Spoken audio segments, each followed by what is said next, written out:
Kdor javno zanika veliki pok in evolucijo, ga imajo ljudje hitro za čudaka. Posebno, če je izobražen. Moje izkušnje so žalostne, moram reči, zato sem si za nekakšen moto izbral Psalm 25:20, ki pravi: Varuj mojo dušo in me reši, naj ne bom osramočen, ker se zatekam k tebi. Trdim torej, da Bog pri stvarjenju ni uporabil evolucije. Darwin se je v svoji teoriji krepko motil.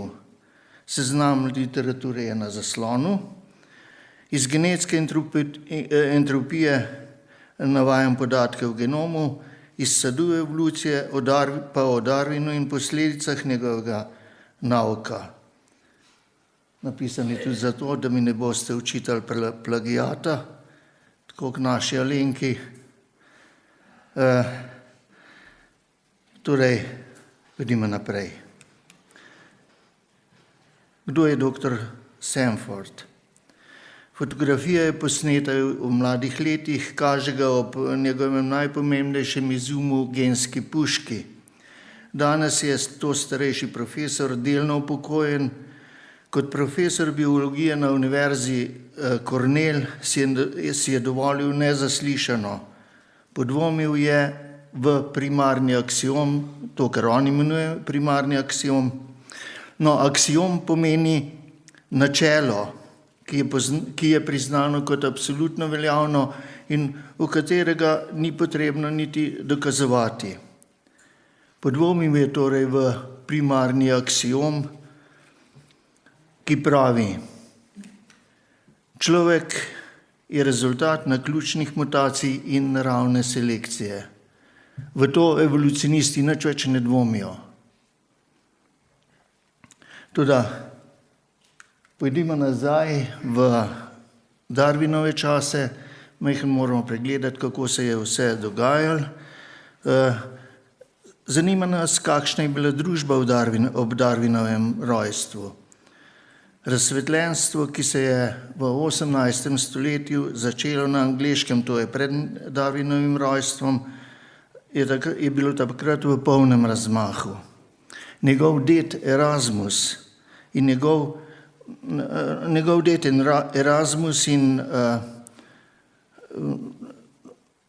in Wedgwood, bom povedal, kdo je to bil, sta bila pomembna člana razsvetljenskega kluba.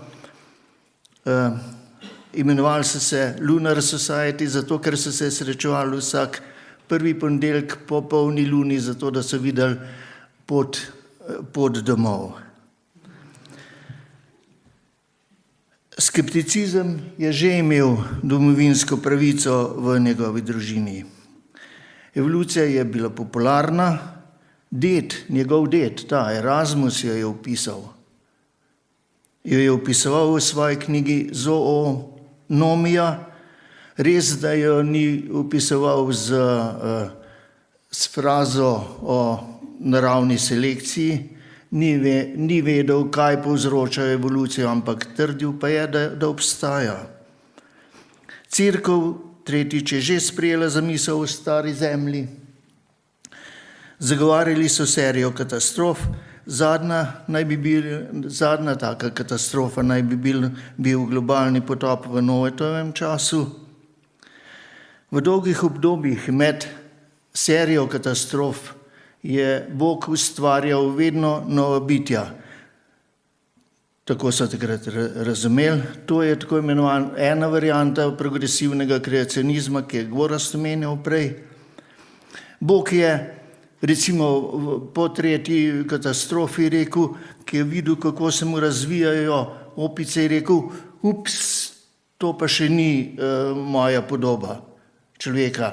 Vse zbrisal v katastrofi in ustvarjal na novo. To so bile ideje takrat. Cerkev je že zavrgla dobesedno razlago padca v greh. Biblijo je bilo treba prilagoditi geologiji, ne obratno. ne Biblije, ne geologije Biblije. In ker se ni skladala z njo, z geologijo namreč, je bila napadana z vseh strani. In še končno, kultura tistega časa je narekovala povzdigovanje skeptičnih razumnikov.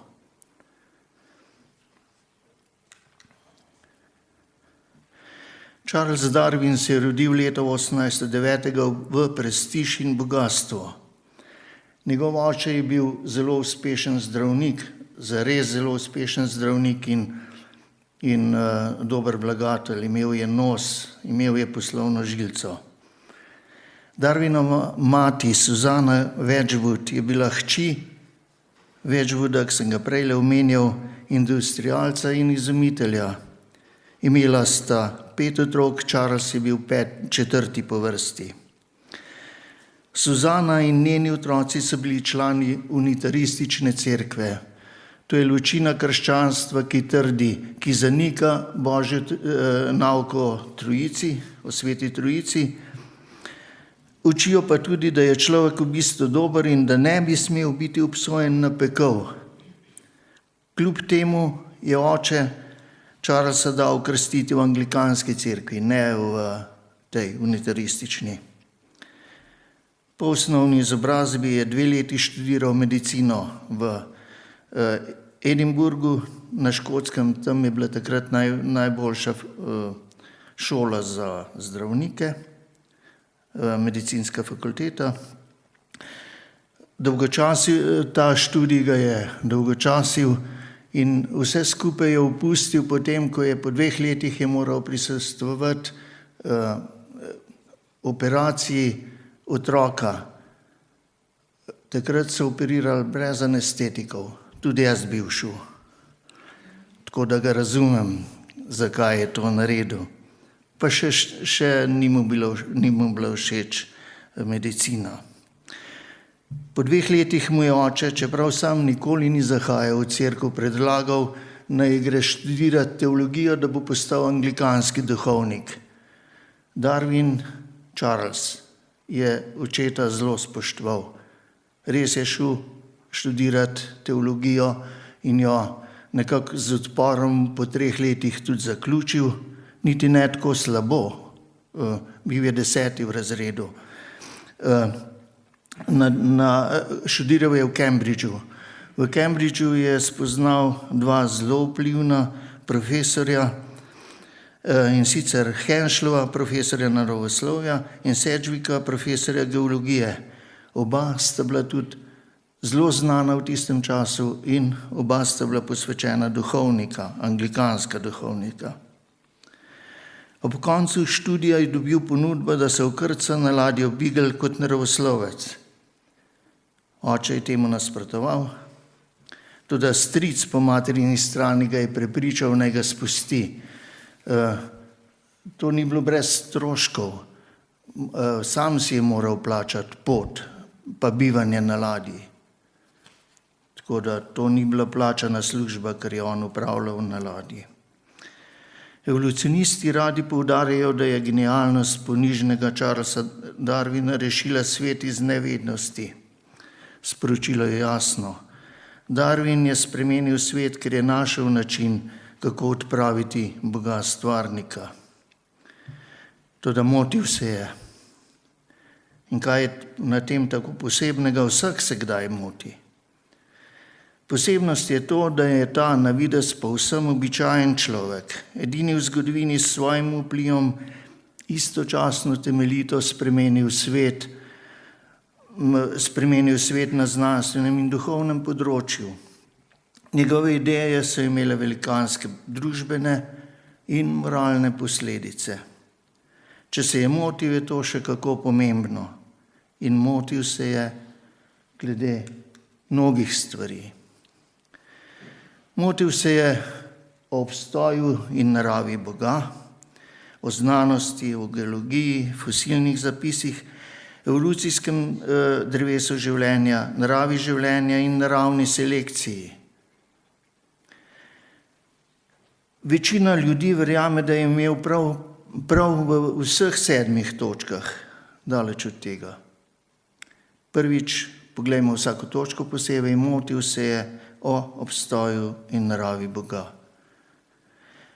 Kot teolog se je obrnil proč od Boga in ponosno odkorakal v temo. To je prav gotovo največja napaka, ki jo je naredil. Tudi naslednje so velike. Iz biografije in pisem vemo, da je zavračal Biblijo in Kristusa. Rekli boste, kdo pa si ti, da mečeš kamenje van? In prav imate, nihče. Večino svojega življenja sem bil tudi jaz ateist, popoln darwinistični evolucionist. Ne pravim vam, da sem bil kaj boljši od Darwina, čisto nič. Delal sem iste napake, vendar je meni Božja milost pomagala. Jaz sem želel priti k Bogu, Darwin je želel proč od Boga. To je ogromna razlika. Darwin je krivil Boga za vse zlo. Vam to zveni znano? Tu je navedek iz njegove avtobiografije. Pravi tako. Pri bitju, ki je tako mogočno in tako polno znanja, kot je Bog, se upira našemu razumevanju, da njegova dobrota ni neomejena. Kajti v kakšno korist bi lahko bilo trpljenje milijonov nižjih živali skoraj neskončni čas. Ste opazili? Pravi, da se je smrt pojavila pred padcem v greh, kajti tega padca sploh ni bilo. In ker je smrt sestavni del narave, in če je Bog načrtovalec in stvarnik, je tudi avtor zla, trpljenja, parazitov, napadalcev in tako naprej. Filozofija v stari zemlji, v kateri je bil vzgojen, je temeljito vplivala na način njegovega dojemanja Boga. Zato še enkrat, Darwinova največja napaka je bila, da se je motil glede obstoja in narave Boga. Druga napaka je, da se je motil o znanosti. Običajno ga označujejo kot enega največjih znanstvenikov, kar jih je kdaj živelo. Niels Eldridge, zelo pomemben znanstvenik, pravi: nobena ideja o znanosti ni družbe niti približno tako pretresla, kakor evolucija. In ko to trdim, vključujem vse, skupaj z Einsteinovo je mc kvadrat, ki je Gorazd že omenil. Darwin je bil predvsem filozof, ne znanstvenik. Popolnoma je bil predan filozofskemu naturalizmu. Trdno je sledil osnovnemu načelu, da mora graditi na naturalistični filozofiji razsvetljenstva. Njegova edina diploma je bila iz teologije, toda teologije ni študiral zato, ker bi ga zanimal Bog, temveč izrazito oportunistično. To pomeni, da bi bil s pravo izobrazbo ob pravem času na pravem mestu. Ni bil eksperimentator, bil je nadarjen opazovalec na vsak način, vendar ni eksperimentiral. Večinoma je bil znanstvenik iz naslanjača. Živel je precej osamljeno v svoji dnevni sobi, ni mu bilo treba delati, da bi zaslužil za življenje, bil je bogat. In potrošil to življenje, potrošil za razvijanje svoje evolucijske teorije. V resnici je bil človek zasvojen s to idejo. Močno se je zanašal na ekstrapolacije. Nič kolikrat je napisal, nobenih omejitev ne vidim. In če misel nadaljujem, če v naravi opazimo nekaj malega variacij, potem, če le počakamo dovolj časa, ne vidim nobenih omejitev, da se zgodi kaj velikega. Močno je bil odvisen od zgodb kar tako, isto kot danes. V znanosti namreč verjetna zgodba še ni dokaz. Če pa pri evoluciji poveste verjetno zgodbo, ste dobili odgovor, kajti ni načina, kako bi to preizkusili. In še končno, 7. njegovim teorijam je manjkala znanstvena doslednost. Argumente in obrambe svojih idej je sicer pripravil, vendar niso sledile znanstvenim postopkom. V njegovi knjigi ni niti ene same enačbe, nobene matematike, nobenih števil. Svoje ideje argumentira kot filozof, kar je tudi bil. Poglejmo, kakšen je pravi znanstveni proces. Začne se z rojstvom zamisli, z možganskimi nevihtami, svobodnimi špekulacijami, iz česar se izoblikujejo hipoteze, ki dajejo možnost preizkušanja. Sledijo jim eksperimentalne raziskave in ponovljivost rezultatov, ter končno še obramba teze. To je pravi način. Kakšen pa je bil Darwinov znanstveni proces? Kako se je razlikoval? Začel je z nekaj resnično ustvarjalnimi možganskimi nevihtami in špekulacijami, toda namesto oblikovanja hipotez je imel zelo malo hipotez, ki bi jih lahko preizkusil. Zatekal se je v ustvarjalno pripovedovanje zgodbic. Namesto eksperimentalnih raziskav je uporabljal selektivno izbiro primerov in ekstrapolacije. Zelo prepričljiv pa je bil pri obrambi teze. Tretja napaka je, da se je motil o geologiji. Na potovanju okoli sveta je v Južni Ameriki ob izlivu reke Santa Cruz pisal tole.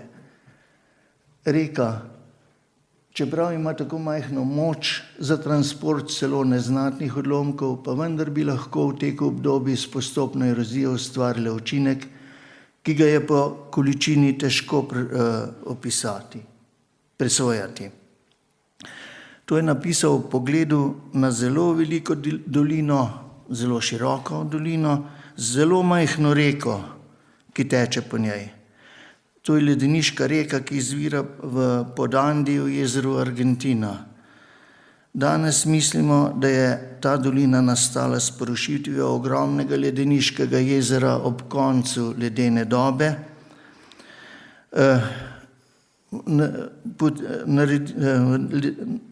Dolina je nastala z ogromno vode v zelo kratkem času. Darwin pa pravi, to velikansko dolino je ustvarila nekaj malega vode, tudi zelo, zelo veliko časa. Tako kot evolucija. Potrebne so majčkene drobne mutacije in ogromno časa, da doseže to, kar želi. Darwin se je motil o geologiji, nisem vedel, da bova uporabljal isti diapozitiv z gorazdom. Z ladjo Beagle je odplul kot vernik, ki je občudoval Williama Paleya, Natural Theology, to bom v drugem predavanju več povedal. S seboj je vzel Biblijo in knjigo Charlesa Lyella Principi geologije. Oba njegova mentorja sta bila katastrofista. Moram še to. Kmalu po odhodu iz pristanišča v Angliji je postopoma spremenil svoj nazor in sprejel Lyellovo idejo o uniformitarizmu, to je o počasnem nalaganju sedimentov, dodal evolucijo in Bog mu ni bil več potreben. Oba njegova mentorja sta bila katastrofista, serijo katastrof, in sta ga svarila pred Lyellovo tezo o počasnih geoloških spremembah. Polistratni fosil na levi sliki jaz mislim, je učinkovit dokaz, ki potolče vsako teorijo o postopnem nalaganju sedimentov. 5 metrov visoko deblo ali pa več se pač ne more obdržati po centimeter sedimentov na leto. Lyellova ideja je danes mrtva. Darwin je izbral napačno knjigo. 2 knjige imel, Biblijo pa Principe geologije. Izbral je napačno. 4. velika napaka je, da se je motil o fosilnih zapisih. Na sliki je znamenita riba Coelacanth latimeria. To naj bi bil prednik dvoživk. Naj bi po razlagi fosilnih zapisov nespremenjena obstajala več 100 milijonov let. Potem pa je v geoloških skladih pred približno 65 milijoni let nenadoma izginila. Seveda, kako? Odšla je na kopno, so rekli evolucionisti. Toda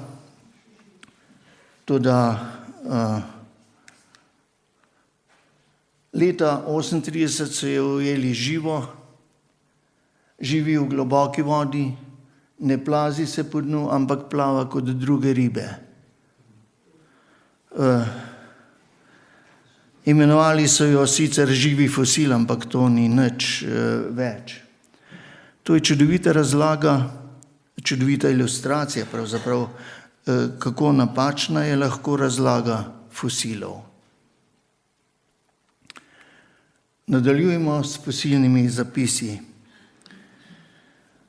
Znamenita je, Darwin pa se v fosilnih zapisih v nečem vendarle ni motil. V celoti priznaval, da zapisi tistega časa postavljajo njegovo teorijo na laž. Znamenita je tako imenovana kambrijska eksplozija. To je nenaden pojav visoko razvitih živih bitij, takoj po najnižjih geoloških plasteh, kjer ni nobenih fosilov.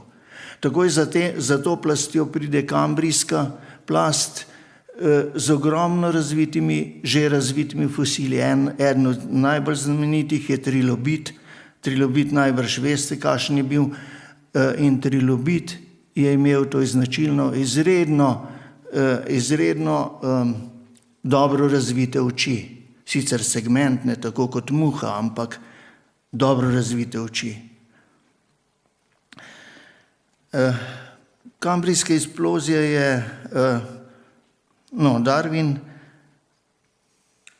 je zapisal na vprašanje, zakaj ne najdemo bogatih fosilnih ostankov predpostavljenih najzgodnejših obdobjih pred Kambrijem, ne morem dati zadovoljivega odgovora. Zavedal se je, da se nenaden pojav raznovrstnega življenja v geološkem obdobju Kambrija ne sklada z njegovo teorijo, da ni predhodnika, ki bi se lahko razvil vse kambrijske življenjske oblike. Poleg tega pa priznava še dolgotrajno stabilnost oblik življenja. Takole piše: vsi naši geologi so soglasno, pogosto kar vihravo potrjevali nespremenljivost vrst, kar pomeni, da so življenjske oblike ostajale enake v vsem geološkem skladu, se pravi v dolgih časovnih obdobjih po evoluciji. Zanimivo je, da so na to nespremenljivost opozarjali geologi, ne kristjani, ki bi morali reči, pa Bog je ustvaril bitja po svojih vrstah.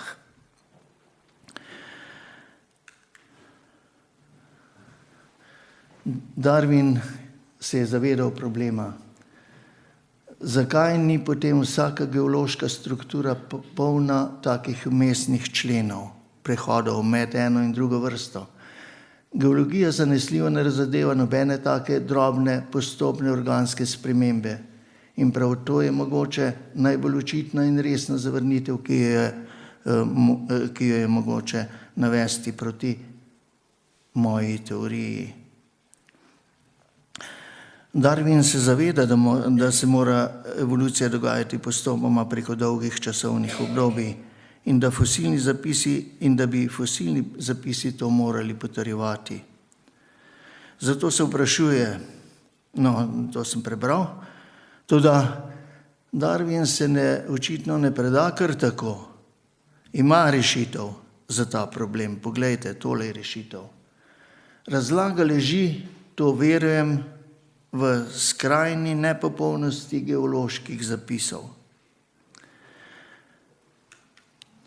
Danes imamo v katalogih preko 250.000 fosilov, dovolj, da vidimo celo sliko, in ta slika ni taka, kot je želel Darwin. Nobenega prehodnega fosila ni vmes. Jaz pravim nobenega. Nekaj dvomljivih je. Zanesljivo, zaradi moje vere, zanesljivo ni nobenega. Stephen Jay Gould, sloviti evolucionist in paleontolog, pravi: skrajna redkost prehodnih oblik v fosilnih zapisih vztraja kot poslovna skrivnost paleontologije. Evolucijska drevesa, ki krasijo naše učbenike, imajo podatke samo na konceh in brstičih svojih vej, vse ostalo so domneve, čeprav razumne, ki pa niso podprte s fosilnimi dokazi. In drug pomemben evolucionist, enako sloviti evolucionist Niels Eldridge, pravi: po 120 letih paleontoloških raziskav je postalo popolnoma jasno, da fosilni zapisi niso potrdili tega dela Darwinove napovedi. Pomislite, da so stvari, ki jih je Darwin ocenjeval kot najboljše dokaze proti svoji teoriji, še vedno najboljše dokaze proti njegovi teoriji. Fosili, resnica in Darwinove sanje. Na levi sliki so dejanski fosilni dokazi ob stvarjenju.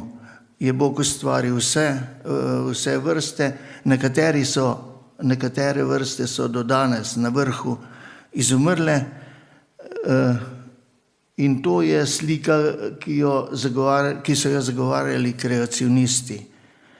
Danes zagovarjamo majčken varianto te slike, in sicer to, kar spodaj vidite, to so variacije ali majhne spremembe znotraj posameznih vrst, naprimer pasme psov ali pa vrste zelja, brokoli, zelje, brstični ohrovt, pa tako naprej. Vse to je ena vrsta. Je sicer nekaj variacij, ampak ne izhajajo iz skupnega prednika, tako kot je mislil Darwin. Darwinova špekulacija pa je bila, da vse vrste izhajajo iz enega samega skupnega prednika, iz prve najpreprostejše pracelice, ji rečeva.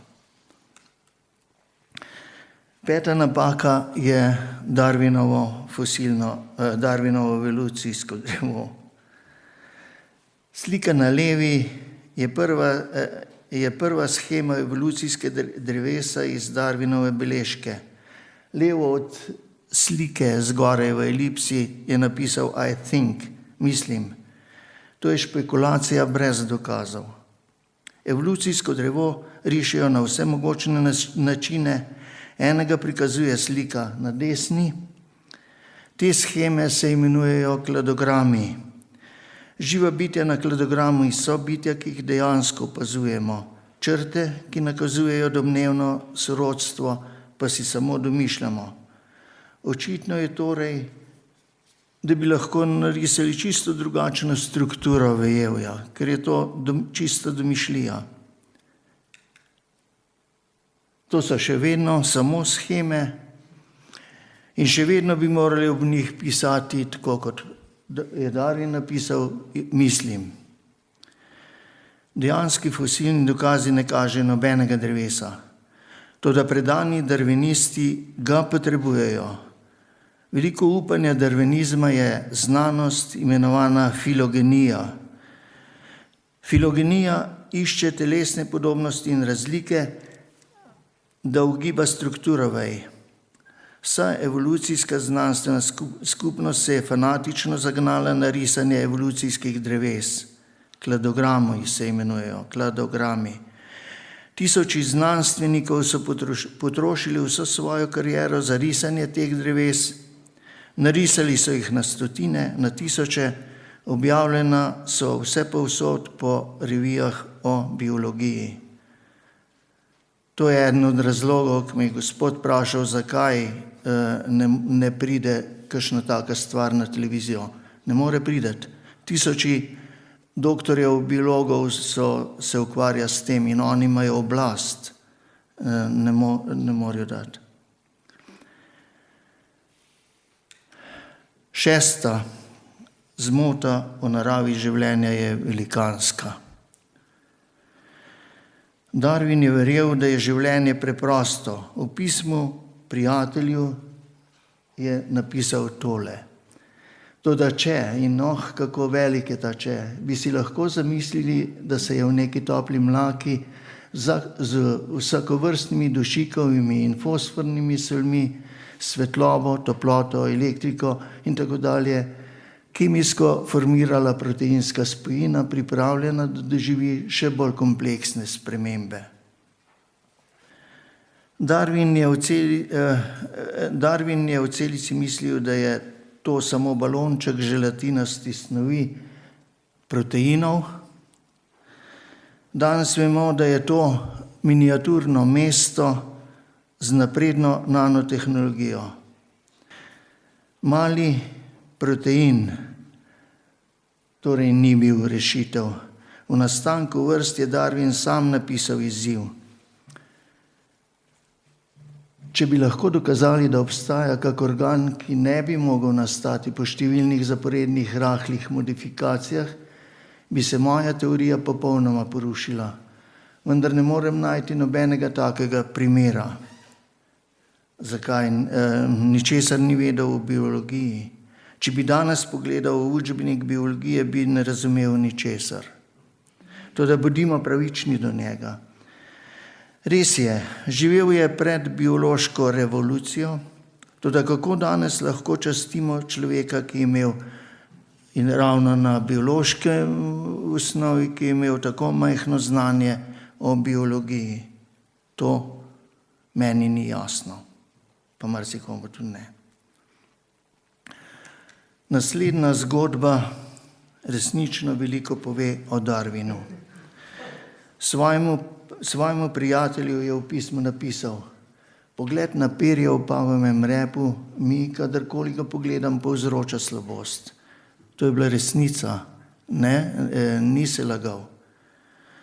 Namreč njegova biografa v knjigi Življenje mučenega evolucionista navajata, da je velik del svojega življenja prebil v vsakodnevni mrzlici in hudem bruhanju. Izraz tle, da skuša izbruhati čreva, tako hudo je to bilo. To ni bila kakšna tropska bolezen, ki bi jo prinesel s seboj, nikoli jo niso diagnosticirali, ki bi jo prinesel s seboj iz potovanja okoli sveta. Tako je v resnici zbolel tudi takrat, ko je gledal čudovita pavova peresa, ker jih pač ni mogel upravičiti s svojo teorijo. Nam pa, ko gledamo pavov rep ali pa katerokoli drugo čudovito ustvarjeno stvaritev, to avtomatično pove, da je bila načrtovana, da ima načrtovalca. Kako tragično je, da je to Darwinu vzbujalo samo slabost in odpor. In še zadnja, 7. zmota, naravna selekcija. Rekli boste, kaj?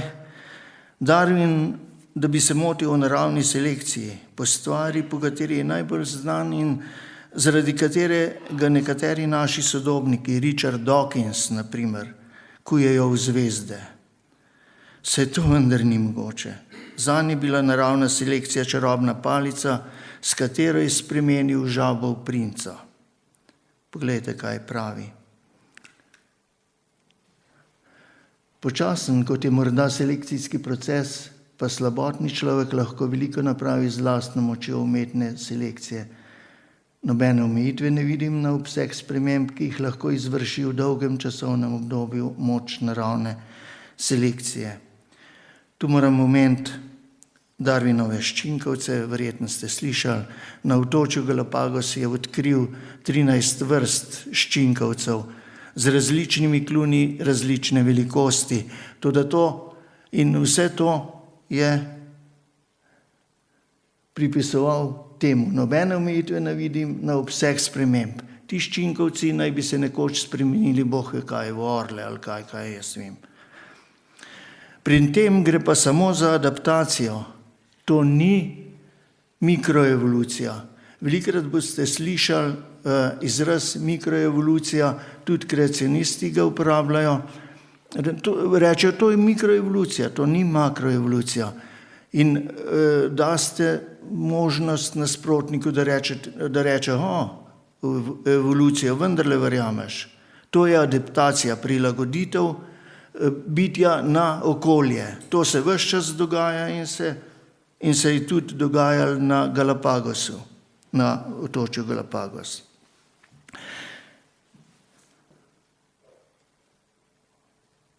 Take adaptacije ne zahtevajo nobenih genetskih informacij, nobenih dodatnih. Vse to imajo ščinkovci, pa psi, pa vsi že zapisano v svojih genih. Še enkrat preberimo poudarjeno besedilo. Nobene omejitve ne vidim na obseg sprememb. Zato obstaja izraz, imenuje se znanstvena napaka. To je preobsežna ekstrapolacija. Ekstrapolacija pomeni sklepanje na prihodne vrednosti iz prihodne vrednosti neke količine na osnovi preteklih sprememb. Primer.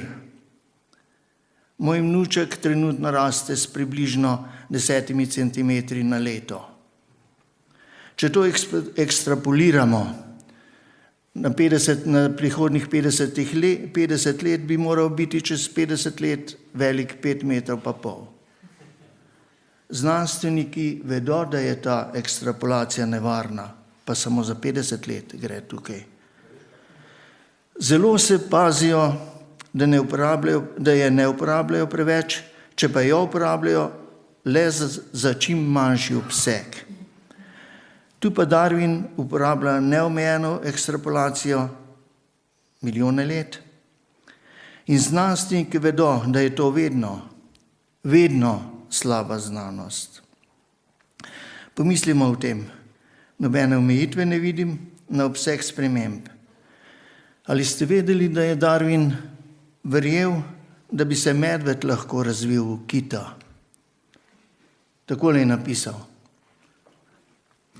Nobene težave ne vidim, da medvedja vrsta, ki je po naravni selekciji po svoji strukturi in navadah bolj naklonjena vodi, dobiva večja in večja usta, dokler ne postane bitje tako ogromno, kot je kit. Dajte no, zares. A je to, mislim, a res to človek lahko verjame? Zato so potrebne nove genetske informacije. Ne more kar tako nastati iz medveda kit, ali pa iz krave kit, ali pa iz česarkoli drugega.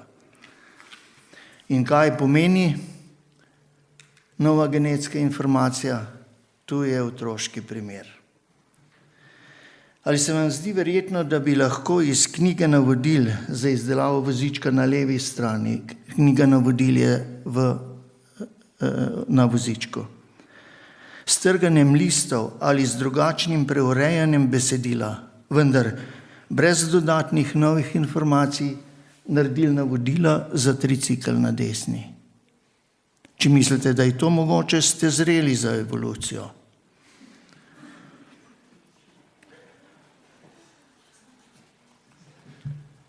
To je do skrajnosti poenostavljena primerjava spremembe medveda ali česa drugega, kot sem rekel, krave ali pa kaj drugega v kita. ali bolj splošno ene vrste živih bitij v drugo. Če ponovimo, Darwin se je motil o naravni selekciji, da selekcija se res dogaja, to da je skrajno omejena, samo na fino oglaševanje. Pomaga ohranjati, ne more pa ustvariti novih življenjskih oblik, to so adaptacije. Selekcija, tle smo še vrnili, ne morejo zaustaviti genetske degeneracije. Naravna selekcija ne deluje tako, kot jo predstavljajo. Tega ne pravim jaz, ampak dr. John Sanford, ki sem ga profesor biologije na eni največjih ameriških univerz na Cornellu. Uvajamo nov izraz, genetska entropija, to je njegov izraz. Zadnja trditev na prejšnji sliki je bila, da selekcija ne more zaustaviti genetske degeneracije. Slika na levi je simbolični prikaz izgubljanja vsebine našega genoma oziroma naraščanje entropije genoma. Entropija je mera za stopnjo neurejenosti, čim višja je entropija, tem večji je nered. Genomska informacija se trajno zmanjšuje. Naravna smer poteka v biološkem okolju je degeneracija, ne evolucija. Nered se vztrajno veča. Slika mi je všeč zato, ker obraz izgublja s to degeneracijo svojo obliko.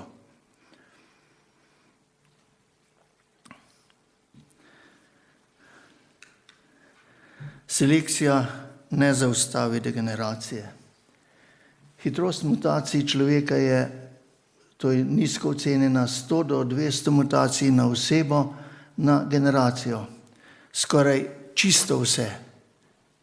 Mutacije so škodljive, večinoma jih ni mogoče selekcionirati, nabirajo se kot rja na avtomobilu. Koristne mutacije so preredke, da bi jih lahko merili, naravna selekcija jih večinoma ne zazna. Ne zazna tudi vseh škodljivih. Obstaja določen pas, ki je naravna selekcija ne more odkriti. Vendar je koristnih mutacij tako malo, da vse padejo v ta mrtvi pas in jih praktično ne zazna. Genomske degeneracije ni mogoče zaustaviti. Vprašamo se, zakaj selekcija ne more zaustaviti degeneracije, če pa učijo čisto drugače. Pri človeku, na primer, smo rekli, obstaja 100 do 200 mutacij na osebo, na generacijo. To pomeni, da imate vi, mi vsi, okrog 100 mutacij več kot naši starši in naši otroci jih bojo imeli 100 več kot mi. In če so vse mutacije, praktično vse mutacije škodljive, je očitno, kam to vodi. Če selekcija odstrani bolj mutirane osebe, ima preostanek še vedno 100 mutacij več, kakor njihovi starši. To vodi v propad in do izumrtja, tudi človeka. Podobno je s koristnimi mutacijami. So kot tipkarske napake, ki izboljšujejo besedilo. To bi bilo neobičajno, bilo bi zelo redko, skoraj neskončno redko. Evolucija gre očitno v napačno smer.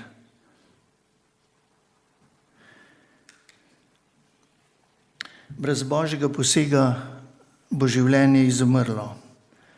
Levi diagram kaže teoretično primernost za preživetje človeka v odvisnosti od števila generacij. Ta neprestano pada in pri okoli 300 ali nekaj čez generacijah sledi izumrtje. Desni diagram kaže podobno odvisnost življenjske dobe od števila generacij od Noeta naprej. raztros je nekaj večji zato, ker podatkov ni prav dost. Ampak v bistvu spoznavamo isto obliko krivulje. No in še za zaključek, Darwin se je motil, pa kaj za to? Pridobil si je slavo, kot nihče drug razen Kristusa in morda Mohameda. 150 let in več se ves svet priklanja Darwinu, toda za kakšno ceno? Hitler je bil slaven dobro desetletje, Darwin je doživel skoraj nepredstavljivo slavo, vendar mu nihče ni pripisal genialnosti ali vsaj neobičajne razumnosti ne. Osebno trpljenje sem omenil, to je treba prebrati knjigo, da bi verjeli, da se je to dogajalo. In naprej, on sam, njegova družina in velikanske množice darwinistov so zavrgli Boga.